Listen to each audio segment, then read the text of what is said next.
Bonjour, c'est Jean Descartes. Bienvenue au cœur de l'histoire.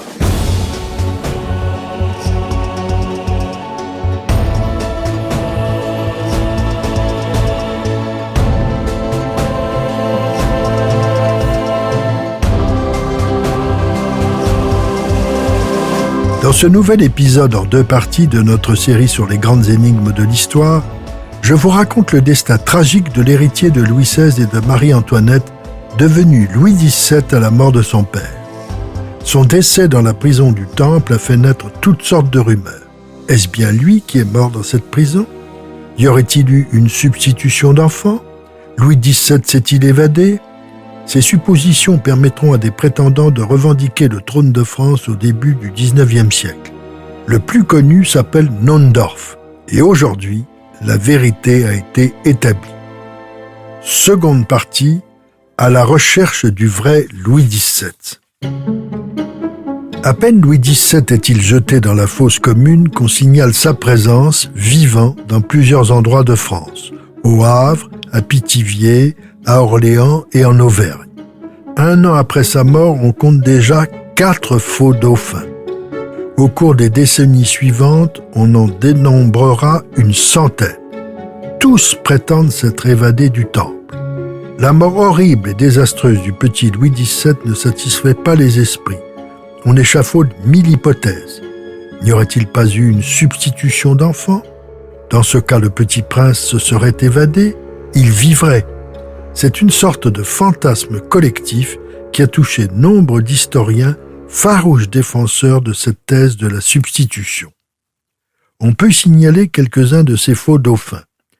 Jean-Marie Hervagault, officiellement né le 10 septembre 1780 à Saint-Lô, de Renier Hervagault, tailleur.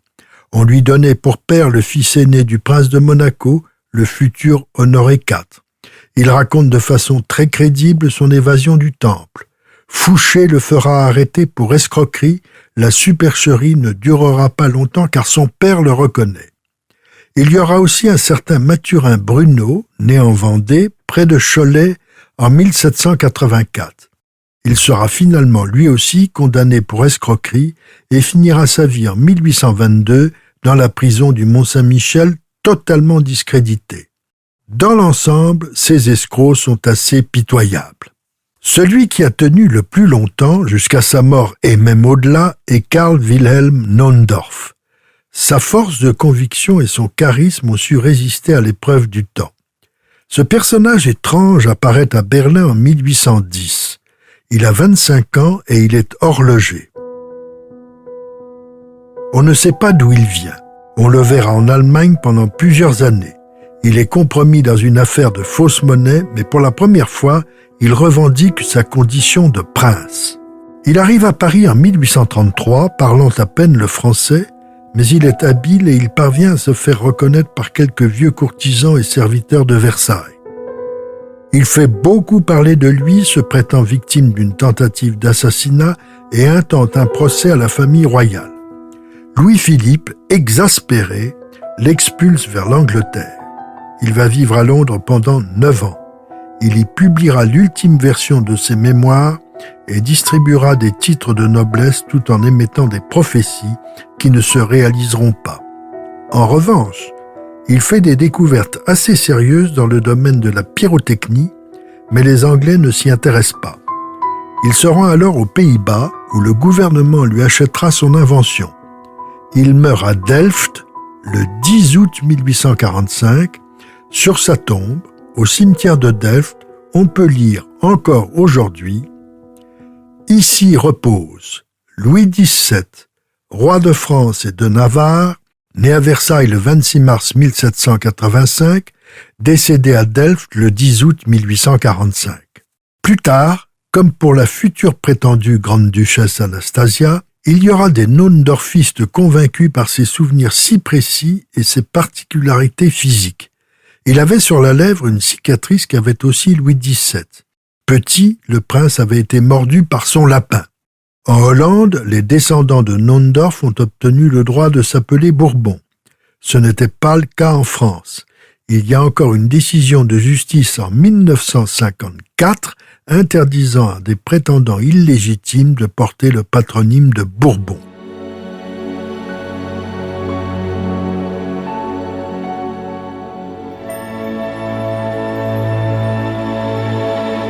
Les nouvelles techniques scientifiques, en l'occurrence la méthode de comparaison des empreintes génétiques à la fin du XXe siècle, vont permettre de résoudre nombre d'affaires criminelles mais aussi des énigmes historiques. Le 8 juin 1995, le jour même du centenaire de la mort de Louis XVII, le professeur néerlandais Hans Petrie décide de soumettre les restes de Nohndorf à une recherche ADN. Il est convaincu que Louis XVII est mort au Temple et veut le prouver. Une exhumation de Nohndorf en 1950 avait permis de prélever des fragments d'humérus conservés par le laboratoire de police de Rijswijk aux Pays-Bas. Avec l'autorisation des descendants canadiens de Nohndorf, il obtient d'examiner quelques-uns de ses cheveux déposés aux archives municipales de Delft. Il va les confronter à l'ADN des cheveux de 2 des filles de l'impératrice Marie-Thérèse, grand-mère de Louis XVII et mère de Marie-Antoinette. On y ajoute quelques cheveux de la reine Anne de Roumanie, née Bourbon-Parme, ainsi que de son frère André. La sentence tombe le 2 juin 1998. Elle disqualifie totalement Nohndorf. Il n'y a aucun rapport génétique entre lui et la famille de Louis XVII, ni du côté Habsbourg, ni du côté Bourbon. Il ne peut donc être le petit roi.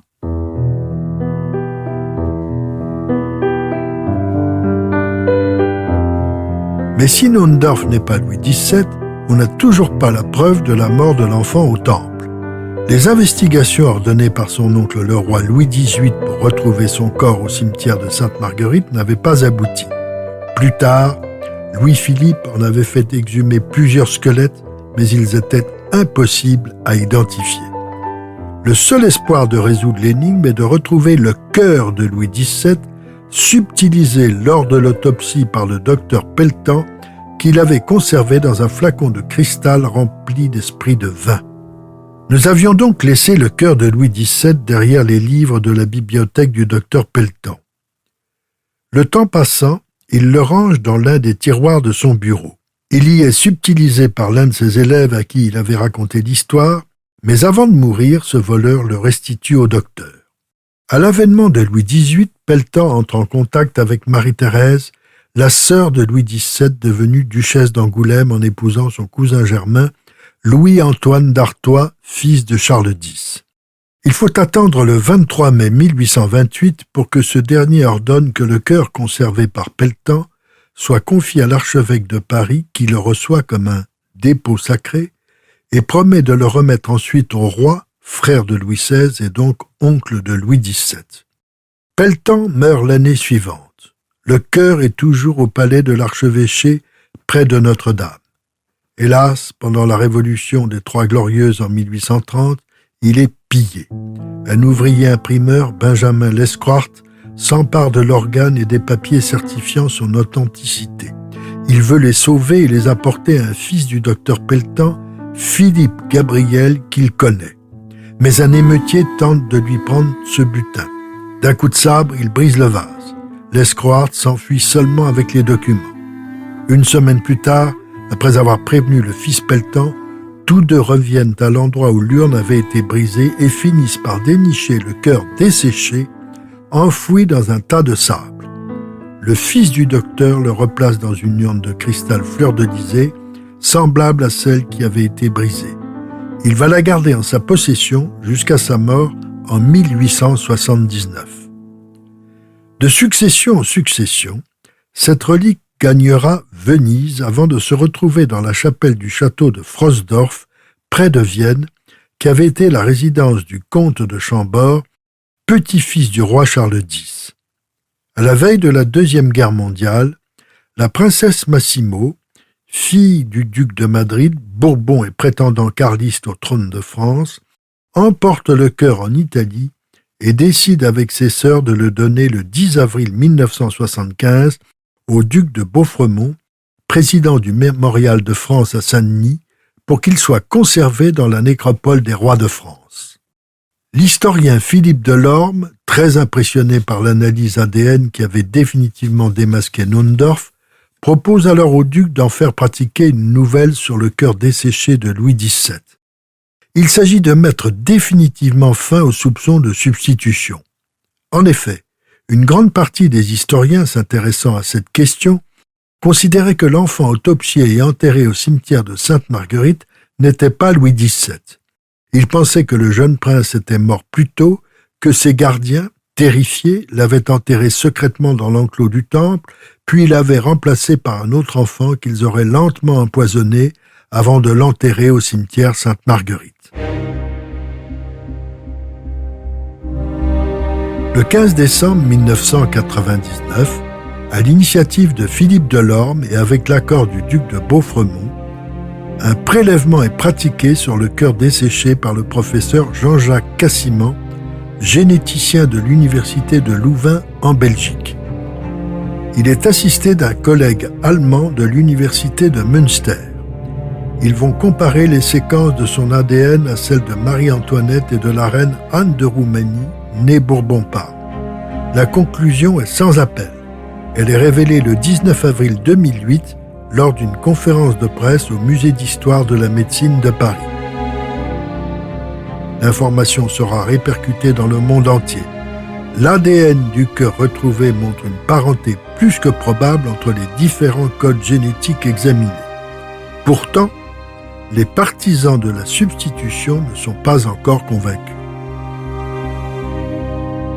En effet, le seul cœur qui aurait pu être substitué à celui de Louis XVII pendant cette longue période est celui de son frère, le premier dauphin, mort, on s'en souvient, le 4 juin 1789 à Meudon, lui aussi de tuberculose osseuse. Selon les rites de la monarchie française, son cœur avait été déposé dans une double boîte de vermeil et de plomb dans la crypte de la chapelle Sainte-Anne du Val-de-Grâce, selon une tradition qui remontait à Anne d'Autriche. Mais le cœur du malheureux dauphin avait été embaumé, c'est-à-dire lavé, puis rempli d'herbes et d'aromates avant d'être emmailloté dans des bandelettes. Or, le cœur desséché de l'enfant du temple n'avait pas subi ce traitement. Il avait simplement été trempé dans l'alcool et il ne comporte aucune trace d'herbe ni d'aromates. D'autre part, le docteur Pelletan avait signalé dans le rapport d'autopsie qu'un fragment d'aorte de 2 cm sortait du cœur. Et ce fragment d'aorte est présent sur le cœur desséché. Il n'y a donc aucune possibilité de confusion entre le cœur du premier dauphin et celui de Louis XVII. On n'a jamais retrouvé le cœur du premier dauphin car à la fin de 1792, la crypte du Val-de-Grâce a été profanée. Tous les cœurs qui y reposaient gisaient sur le pavé de la chapelle funéraire, dépouillés de leurs enveloppes d'or et d'argent. On a seulement retrouvé la plaque gravée qui recouvrait la boîte avec la mention « Louis-Joseph, mort à Meudon le 4 juin 1789 ». Quant au cœur lui-même, il avait été retrouvé avant d'être définitivement perdu. Après l'identification du cœur de Louis XVII et l'assurance que c'était bien le sien et non celui de son frère, le ministère de la Culture est consulté en 2004 sur l'opportunité de remettre solennellement la relique à Saint-Denis. C'est le professeur Jean Tullard, consulté par le ministère, qui va émettre un avis favorable. L'année suivante, il précise dans son ouvrage « Les Thermidoriens ». Mais le cœur qui était soumis à l'analyse de l'ADN ne montrait pas de traces d'embaumement, ni d'un traitement respectueux de la personnalité du dauphin. On peut donc penser, si l'on fait confiance à l'analyse ADN, reconnue par la justice, que Louis-Charles est bien mort au Temple le 8 juin 1795. L'urne funéraire contenant le cœur de Louis-Charles a été placée à Saint-Denis, dans la chapelle des Bourbons, lors d'une cérémonie présidée par Louis-Alphonse de Bourbon, en présence de plusieurs archiducs et de descendants des rois de France. L'ADN a permis d'élucider une énigme vieille de 2 siècles, mais on peut laisser Chateaubriand conclure sur le terrible destin de Louis XVII, brisé physiquement et moralement, mort après 3 ans de captivité. Que ses souffrances ont dû rendre ses jours lents à couler, et que son règne a été long par la douleur. Jamais vieux roi, courbé sous les ennuis du trône, a-t-il porté un sceptre aussi lourd.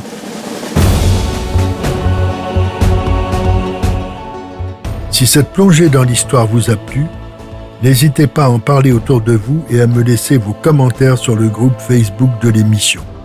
Et puisque vous aimez ce podcast, je vous conseille d'écouter une autre série produite par Europe 1 Studio. Ça s'appelle Première Ligne, et les épisodes reviennent sur certains des événements les plus marquants de l'histoire contemporaine. Pour les retrouver, il vous suffit de taper Première Ligne au singulier dans la barre de recherche sur Apple Podcast ou vos plateformes d'écoute habituelles. Je suis sûr que vous allez aimer. Quant à moi, je vous dis à bientôt pour un nouvel épisode de Au cœur de l'histoire. Au cœur de l'histoire est un podcast Europe 1 Studio. Il est écrit et présenté par Jean Descartes. Cet épisode a été réalisé par Mathieu Blaise. Ressources bibliographiques. Les Princes du Malheur par Philippe Delorme, édition Perrin, 2008. Le retour du dauphin perdu par Philippe Delorme dans les énigmes de l'histoire de France, sous la direction de Jean-Christian Petit-Fils, édition Perrin Le Figaro Histoire, 2018.